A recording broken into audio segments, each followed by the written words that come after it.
When a story of alienation is literally about wanting to be abducted by aliens because you feel alone in the world, we should have a fun movie on our hands.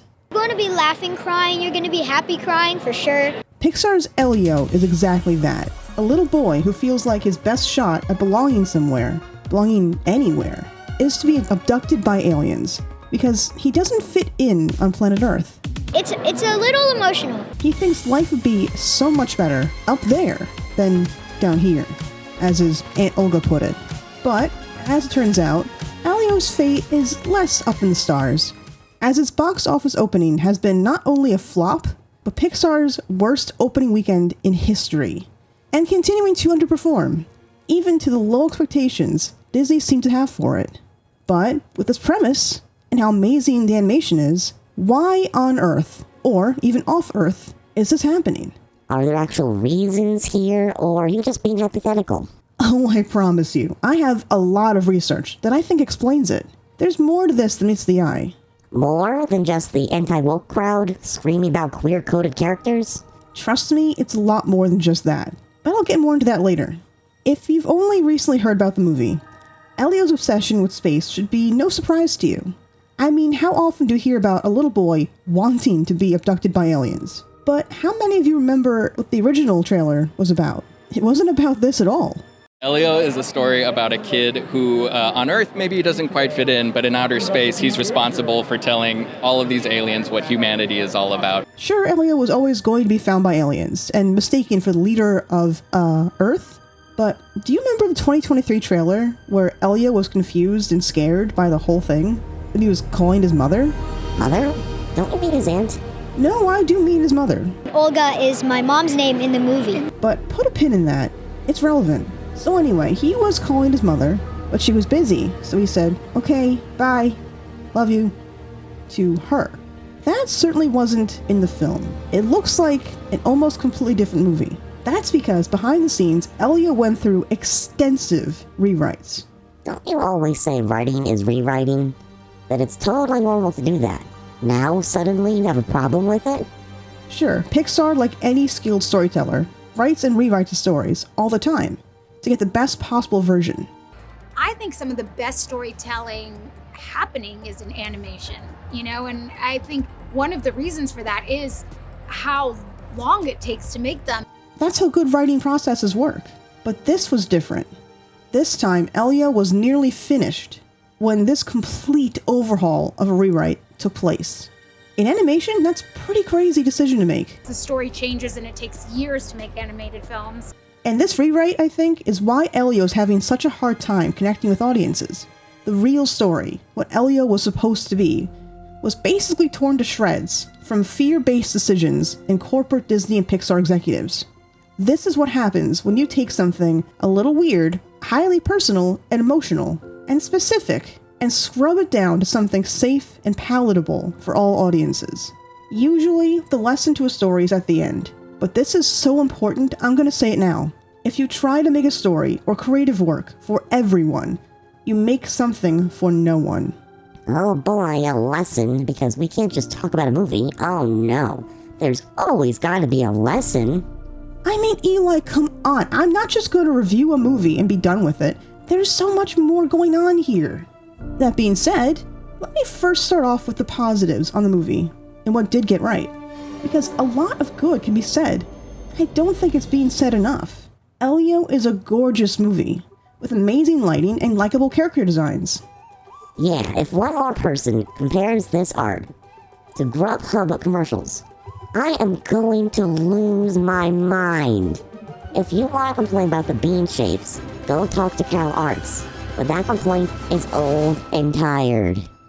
Art styles do come in waves, just like how everything in 2010s looked a lot like Adventure Time. That being said, I like how it looks. It's a lot like the art style of Lilo and Stitch.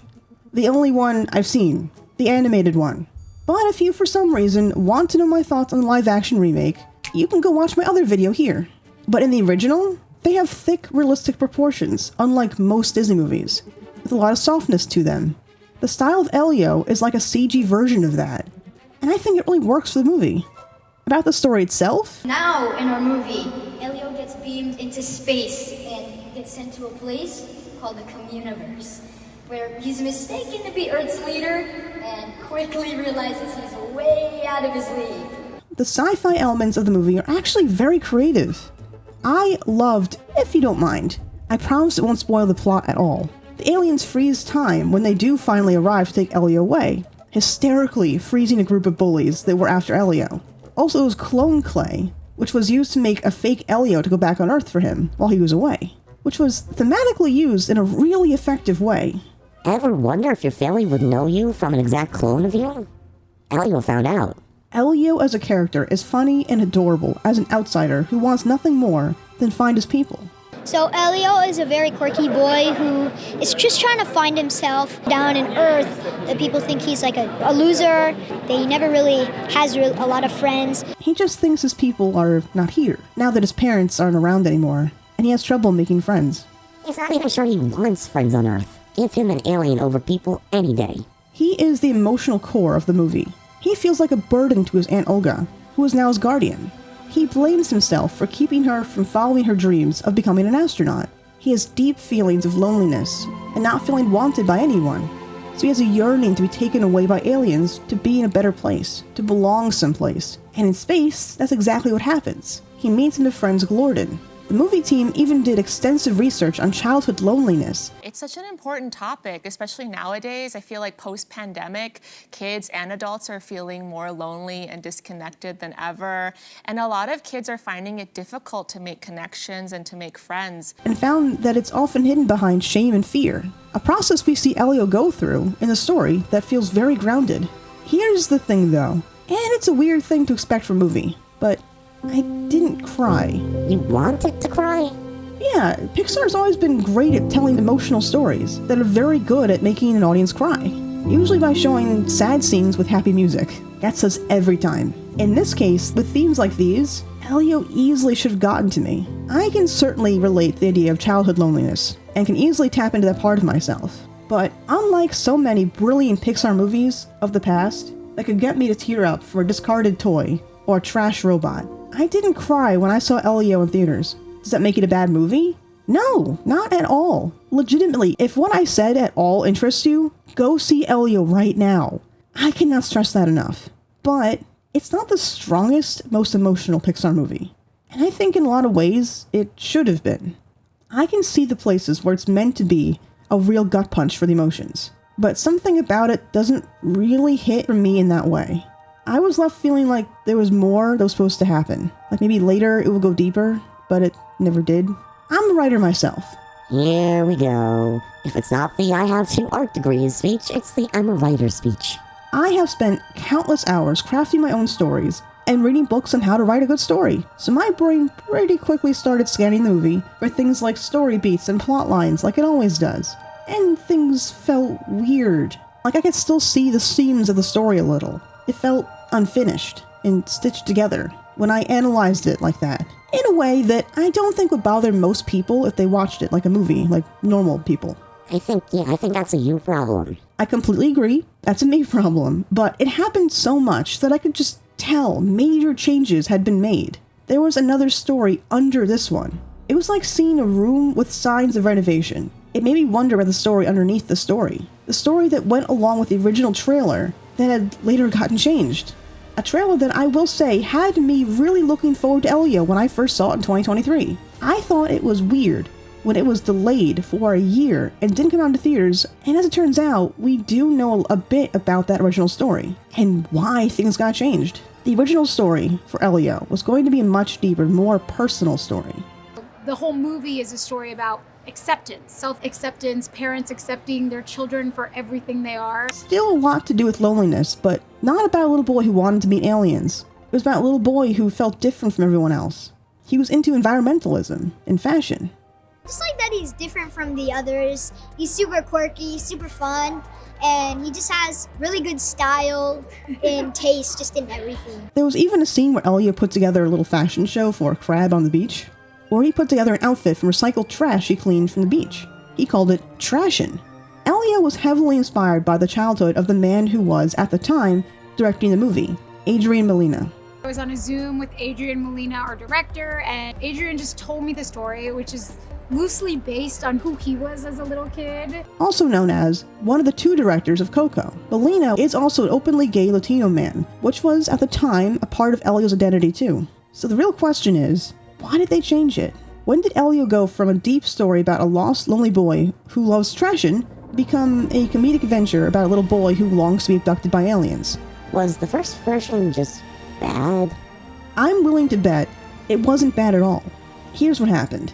Often a new movie or show will have early test screenings to gauge the reaction of an audience. Production teams can learn a lot from doing this, to see what isn't working, or to confirm that they are on the right track for a story to do well when it hits theaters. For Elio, Pixar held a small screening in Arizona. The audience did indicate they liked what they saw when they first were shown a nearly finished version of Elio, but when they were asked to raise their hands if anyone would go see it in theaters, not one person raised their hand, and executives panicked. They were just told by a room of people they wouldn't pay a cent to go see this. So they decided what had to be done to save the production from being a huge waste of money was to take away every seemingly risky element of it. They didn't quite know what it was the test audience didn't like, but they sure could pick out the things they saw as different from other movies in the past. And all of that was removed. A pretty clear case of corporate fingers getting overly handsy with a creative project.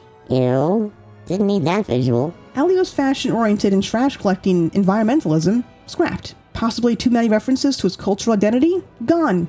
Those are just far too specific. Not everyone is going to relate to those and must be the problem, right? The emotional parts? Nah, too dark. What people like is a fun movie, not a sad one, so the tone completely changed. That was an extremely turbulent time for Pixar. Things were completely rewritten after what was already years of work. Production was pushed back an entire year, forcing it to switch places on the Pixar production schedule, with Inside Out 2. So that production suddenly ramped up, sped up to the point where, for several months, people were working full-time, 7 days a week, being rushed to push out a movie a year earlier than planned.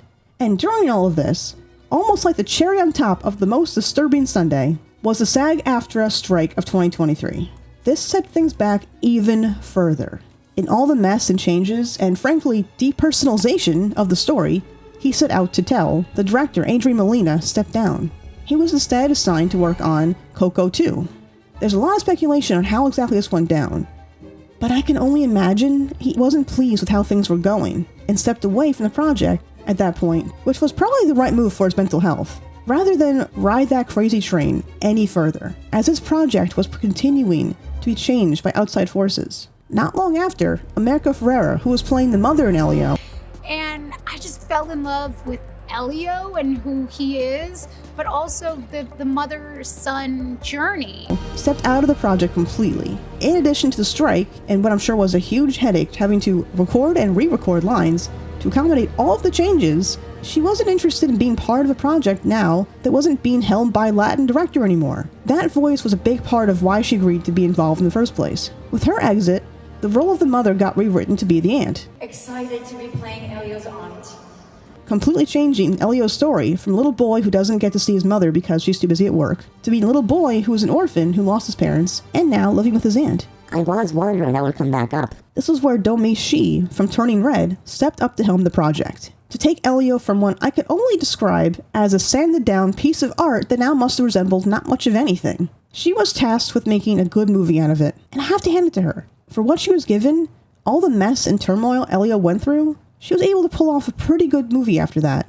To make this movie to kind of tell a story about this lonely, sweet weirdo who learns how to connect with other people. And after Turning Red never made it to theaters, and was unceremoniously placed directly on Disney Plus, I'm glad she now gets to have her first Pixar film in theaters. So, good news for the new director and bad news for the old one? This is by no means a situation to pit one director against the other. We can be happy for her, while understanding what a loss this was for Adrian Molina. In fact, they're very tight together, if you look at it from the right perspective. Huh? What perspective? If you think of Turning Red, when it first came out, it had its own controversy. People were somehow upset that Turning Red was too specific and hard to relate to. People even argued if it was appropriate for all ages because it talked about things like periods and a girl's experience with hitting puberty. And let me be clear when I tell you, I had a whole rant of a script prepared when that trauma happened. So, I could go on and on about defending Turning Red, but I'll keep it short this time. Turning Red is a beautiful, wonderful movie with a ton of fun while also being emotionally challenging in all the right ways. And if you have this much trouble relating to an Asian Canadian girl going through puberty, then how on earth were you able to relate to a group of monsters whose goal was to scare children for electricity? I hardly think that's more relatable, but I never hear complaints about that. So, if we can't agree on this, you're not going to like the rest of my video. In fact, feel free to stay and comment that you hate it. That'll only make YouTube like our video more. We love interactions here. I said the lesson already, but it bears repeating. If you make a story for everyone, you make it for no one. Specificity isn't the enemy of relatability. I even have an example of this. One of my favorite modern TV shows is Pen 15, a show directly inspired by the life events of its two creators. Well, three creators, from their times as tweens in the 2000s. The show is nostalgic of a specific time that many of us can relate to, but that alone isn't what makes it a great show. It's the way the show so clearly draws from things they've actually been through. You can tell from the passion behind it, and yes, it's specificity. Anna's experience with her parents' divorce, and her grandmother's funeral, Maya's dizzying love spiral with her friend Sam, that largely took place on AIM, and her experience finding out about ADHD medication. I have had none of these experiences myself, but the show felt so rich and fleshed out because of things like this in the show. Like you stepped into their world. This is the voices of a creator really getting to shine. And I promise you, if they were told to be less specific and more relatable, a lot of those moments being lost would have made the show bland. There is no such thing as a completely universal story that will be loved by all. There's certainly such a thing as a story that's so vague in its conception that most people can probably relate to it and feel pretty average feelings about it. It's like observational comedy. Sure, we all get the joke, but I bet most of us don't laugh all that much. Airplane food, am I right? And why do we drive on a parkway and park on a driveway? Pixar, for a while there, in the 2020s, had a period that felt very specific to the directors making it, and I don't know why that's a bad thing for anyone. It was about putting a specific voice to a story. That's generally what makes a story feel personal and meaningful. Stories that matter to us come from a person's lens, showing us how they see the world, so we can experience emotions and nuance, not just watch a recycled plot with nothing behind it. Luca, Soul, Onward, Turning Red spoke to us in a very different way because it reflected on the feelings and experiences of a real person, and yes, did have the capacity to be highly relatable to the right audience. They're not your classic Ant Uprising, monsters go to work, or toys come to life Pixar movies, but just as wonderful. It was a time where Pixar creators got to really flex their creative muscles and express themselves using their own experiences. Aren't those the ones that didn't do well, though? Well, you're forgetting some very old news that maybe I should remind you of. It's this thing called quarantine we did back in 2020, where movies weren't in theaters. I mean, the last Pixar movie to hit theaters before the shutdown was Onward, and it was barely out a month before it was no longer an option. And I'll have you know, I saw Onward opening weekend, and I loved it. For some reason, Pixar in particular stayed out of theaters for even longer than they had to for quarantine, and were put straight onto Disney Plus, almost like a bonus for those who paid for the streaming service, rather than a big premiere event the way something like that used to be. And we all got used to that. They were originally planning to put Turning Red in theaters, and it just got put straight into Disney Plus instead, probably robbing it of its popularity it could have had and earned during a full screen release. This big delay in returning to theaters is probably the main reason that when Lightyear, the first Pixar movie, went to theaters, since that little thing happened in 2020, it flopped in the box office. And no, for anyone watching this video blaming a certain kiss scene, that's not why it happened. That's not why it flopped. I'm not going to pretend the movie Lightyear was amazing. Truth be told, I never saw it. And frankly, I'm loyal to the TV show, which was just a much better story. But the critical failure of Lightyear, after so long away from theaters, marked a dramatic downturn in Pixar approval from audiences. Interestingly, it checks all the boxes for an unspecific movie.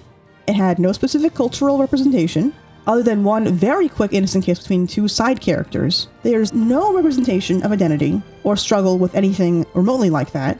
It's been based on previous IP that people know well, and all of the earmarks of, quote, universal appeal. And it went horribly. So why then did Pete Docter, Chief Creative Officer of Pixar, say that Pixar has shifted its focus away from autobiographical tales like Luca and Turning Red, and want to focus on clear mass appeal? Don't get me wrong, I'm not specifically blaming Pete Docter. He's been a part of Pixar's DNA since the beginning, and I have nothing but respect for him as a creative. But this is a call I just don't agree with.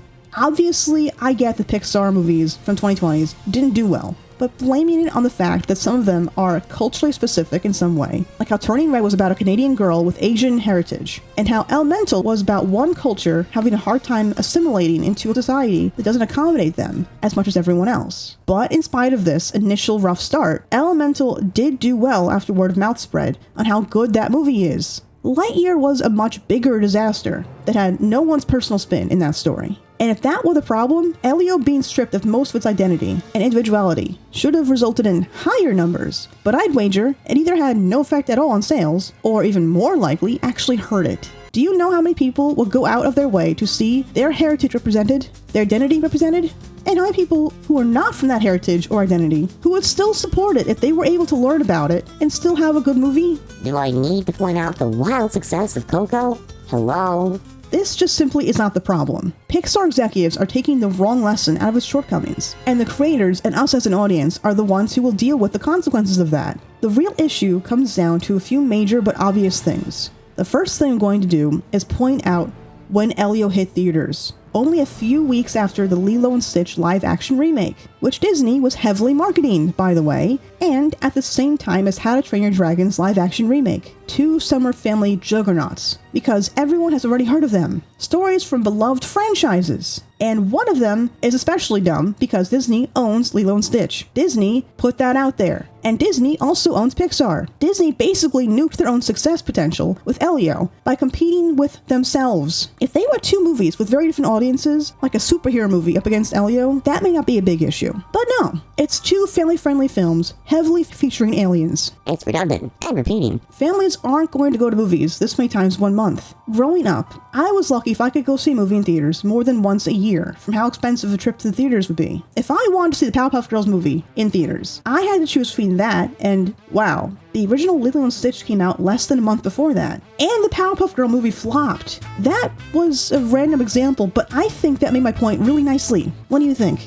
Wait, you chose the Powerpuff Girl movie over Lilo and Stitch? Are you crazy? Anyway, Eli, Disney made families choose which one to watch, and made sure one of them was heavily marketed, while the other one had, well, Elio has some very cool posters, and I was able to track down a McDonald's ad when I really tried looking, but that's about it. Meanwhile, I hear Lilo and Stitch constantly, on Spotify ads, on YouTube ads, being discussed everywhere online. Meanwhile, all I ever hear about Elio is how it's the biggest Pixar flop of all time. I can't tell if Disney did this on purpose, or they really don't know how they stood in their own way of this one. But there are things that guarantee this movie would have an abysmal theater run that it's been having, completely unrelated to the quality of the movie. No kidding. It could have been pretty much anything and still flop with all that going on. Elio went from production hell, got completely stripped down and redone, when it was mere inches from the finish line due to lukewarm reception of a group of people in Arizona, and got measured up against two wildly popular movie remakes.